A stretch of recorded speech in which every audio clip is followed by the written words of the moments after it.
இருப்பீர்கள். நீங்களும் மக்களும் என்னோட இருப்பீங்க. சாமுவேல் ஆண்டவரோட நடந்தேன், சவுல் ஆண்டவர் விட்டு போறேன். ஆனா எங்கெல்லாம் வரீங்க? ஒரே இடத்துல விளங்குதான சொல்றது. ஆனா இந்த ஒரே இடத்துலதான் பழைய பாட்டு காலத்தில் இருந்தார்கள்.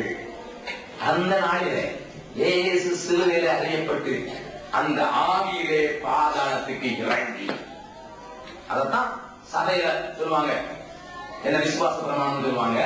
பொந்திய பிலாத்தின் காலத்தில் பாடுபட்டு சிலுவையில் அறைந்து மரித்து அடக்கம் பண்ணப்பட்டு எங்க இறங்கினீர்? பாதாளத்தில் இறங்கினீர்.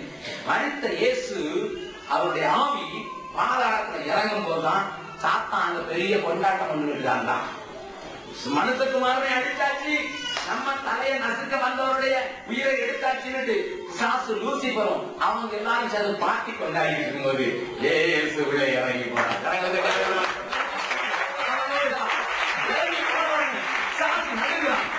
அவருடைய தலையை அதிகாரத்தை உரிந்து கொண்டு கையில் இருக்கிற சாவியாகிய மரணத்தையும் பாதாளத்தையும் அது பிடிக்கிற அந்த சாவியை எடுத்துக்கொண்டு வந்ததுனால ஆண்டு மறைந்தேன், ஆனாலும் சதாகாலம் உயிரோடு இருக்கிறேன். இப்ப மரணத்துக்கும் பாதாளத்துக்கும் சாவி யாருக்கு? ஏன்கிட்ட இருக்கு. அப்படி இருக்கிற நேரத்துல இந்த பரிசுத்தவான்களை என்ன செய்யறான்? வாசிக்கிறான். எபேசியர் 4வது அதிகாரம் 8வது வசனம். ஆதலால் அவர் உன்னதத்துக்கு ஏறி சிறைப்பட்டவர்களை சிறையாக்கி. யார் சிறைப்பட்டிருந்தா? பழைய ஏற்பாட்டு பரிசுத்தவான்கள் சிறைப்பட்டிருந்தாங்க. அவங்க எல்லாம் சிறைப்பிடித்துக் கொண்டு எங்க போனாரு? அவங்க சிறைப்பட்டவர்களை சிறையாக்கி எங்க கொண்டு போனாரு? அரதேசை கொண்டு போனார். கர்த்தருடைய பரிசுத்த நாமம் ஸ்தோத்திரம். அது வரைக்கும் சாமுவேலும் அல்லது தீர்க்கதரிசிகளும் ஆபிரகாமும் தாவீதும் யாருக்கெல்லாம் சிறையா இருந்தாங்க? சாத்தானுடைய ஆளுகையில் இருந்தாங்க. அவங்களை எடுத்துக்கொண்டு அரதேசங்கிற ஒன்றில கொண்டு போய் வைத்ததுனால சிறைப்பட்டவர்களை சிறையாக்கி உன்னதத்துக்கு ஏறினான்.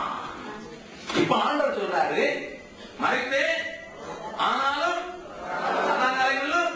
உயிரோடு இருக்கிறேன். மரணத்துக்கும் பாதாளத்துக்கும் தரவு யாருக்கு? ஏன் சாத்தான் கேட்க. அதனால யாராவது இப்ப செத்த ஆவி வெளியே போறதுக்கு ஆண்டவர் அனுமதிக்கிறது இல்லை. அப்ப நீங்க கேட்பீங்க, ஐயா எங்க ஊர்ல ஒருத்தருக்கு சாத்து பிடிச்சு, அதற்கு சாத்து சொல்ல மாட்டாங்க, அருள் வந்துச்சுன்னு சொல்லுவாங்க.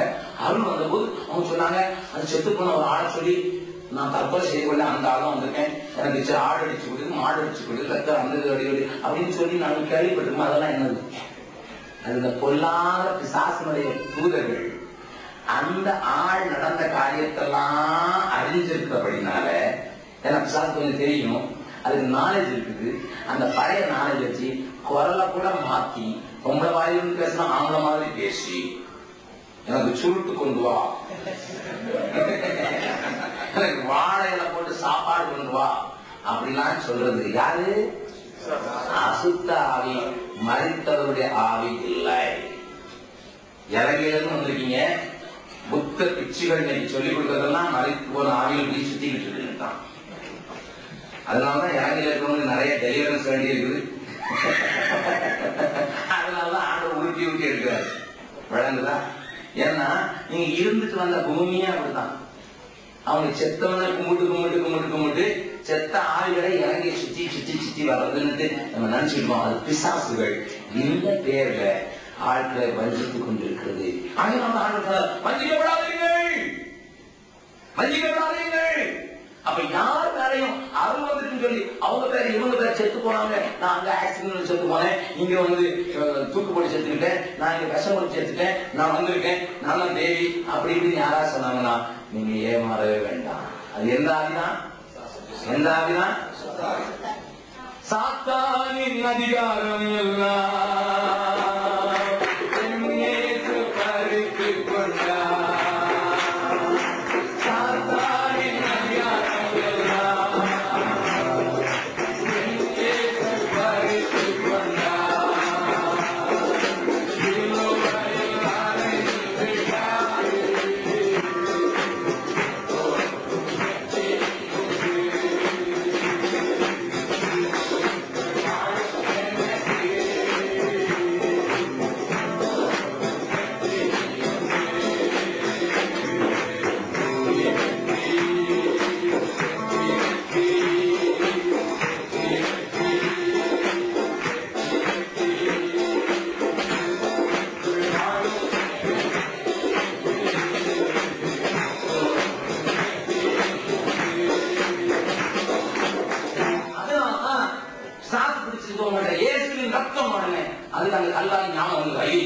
நம்ம தலையை நசுக்கின இடம் தான் அப்படின்னு ஒரே ஓட்டம். ஹல்லேலூயா. நல்லா தெரிஞ்சுங்க. அப்ப இப்படிப்பட்ட ஒரு வஞ்சக ஆவி உலகத்துல கள்ள தீர்க்கதரிசிகள் மூலமா தான் தெரிஞ்சு. கள்ள தீர்க்கதரிசின்னா என்ன? கள்ளனால அது வந்து பொய்யானத, அதாவது இல்லாதத இருக்கிறத போல காட்டுறது. மஞ்சள் என்னது? என்கிட்ட இல்லாதத இருக்கிறது போல காட்டுறதுதான். அப்ப ஒண்ணுமே இல்லாதத இருக்கிறது போல காட்டுவான் கள்ள தீர்க்கதரிசி. நல்ல கவனிங்க ஐயா, எங்களுக்கு கொஞ்சம் புரியாது, ஆனா நல்லா சொல்லிட்டு எதெல்லாம் செய்வான் அப்படின்னு, என்னெல்லாம் செய்வான்னு சொல்லி கொடுத்துருங்க ஐயா அப்படின்னு சொன்னீங்கன்னா நான் இன்னைக்கு முழுக்க கல்வி சொல்லி இருக்கலாம். ஆனா கொஞ்சம் காரியத்தை காட்டி கொடுத்துறேன். கள்ள தீர்க்கதரிசி எப்படி இருப்பான், கள்ள தீர்க்கதரிசியின் நோக்கம் என்ன, கள்ள தீர்க்கதரிசியினுடைய காரியங்கள் என்ன என்பதை நீங்க நன்றாக அறிந்து கொள்ள வேண்டும் என்பதற்காக கொஞ்சம் காரியத்தை நான் சொல்லிக் கொடுக்க விரும்புகிறேன். வாசிக்கலாம். அநேக நேரங்களில் நமது வசனங்கள் எல்லாம் அதிக நேரம் தியானிக்கிறது இல்லை, கொஞ்சம் தெரிஞ்சுக்கிறது நல்லது. வாசிங்க என்னோட பிரச்சனை. எரேமியா தீர்க்கதரிசியின் புஸ்தகம், எரேமியா தீர்க்கதரிசியின் புஸ்தகம் 23வது அதிகாரத்தை எடுத்துக்கொள்ளுங்கள். 23வது அதிகாரத்தை எடுத்துக்கொள்ளுங்கள். எரேமியா 23:9 வசனம் வாசிங்க. தீர்க்கதரிசிகளின் நிமித்தம் ஆண்டவர் சொல்றாரு, தீர்க்கதரிசிகளின் நிமித்தம் என் இருதயம் என் உள்ளத்திலே நொறுங்குகிறது, என் இருதயம் என் உள்ளத்திலே நொறுங்கி இருக்கிறது. கள்ள தீர்க்கதரிசிகளுக்கு ஆண்டவர் பேசுறார். அடுத்த வசனம் வாசிங்க. 11வது வசனம். தீர்க்கதரிசியும் ஆசாரியனும் மாயக்காரராய் நல்லா இருக்காரு. கள்ள தீர்க்கதரிசி அப்ப எப்படிதான் இருப்பான்?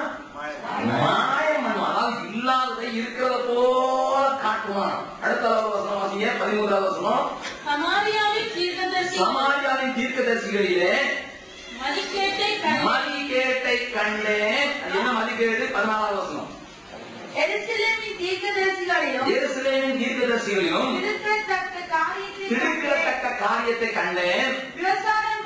விபச்சாரம் பண்ணி வஞ்சகமாய் நடந்து ஒருவனும் தன்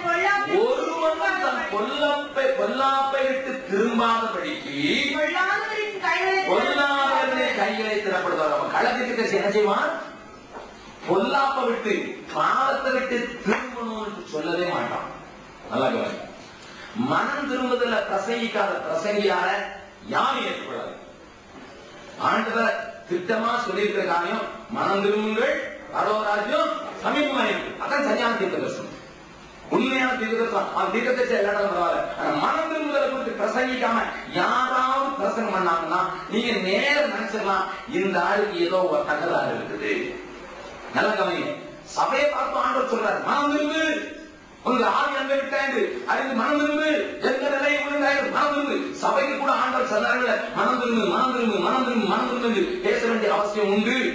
ஆதி மாத்திரம் இல்ல, சபையிலையும் சில நேரங்கள் பரிசுத்த பிரச்சனைகள் நடக்கும்போது, காரியம் நடக்கும்போது மனம் திரும்புங்கள். உங்க பாசம் 2-3 நாள் திரும்புங்க திரும்புங்க ஆண்டோட திரும்ப கத்தா. எது தெரியுமா?